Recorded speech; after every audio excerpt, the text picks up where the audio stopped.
Во Штип, пресечен меѓународен транспорт на дрога, приведени двајца косовци и еден кумановец, а заплените се 150 килограми марихуана, чија рута е од Косово преку територијата на Македонија со крајна дестинација Турција. При извршен преглед на возилото биле пронајдени вкупно 92 полиетиленски пакувања со марихуана, спакувани дел во патни торби, дел во багажниот простор, во делот за резервната гума и на задните седишта.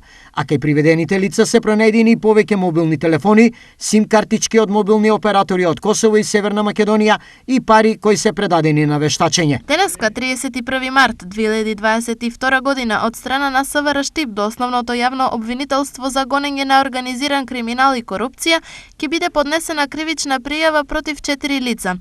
Тројца косовски и еден наш државјанин, од кои тројца се веќе приведени, а за едно лице кое со товарно возило требало да ја преземе дрогата од Штип и да ја пренесе до Турција, се преземаат мерки за негово пронаоѓање. Информираат од Министерството за внатрешни работи.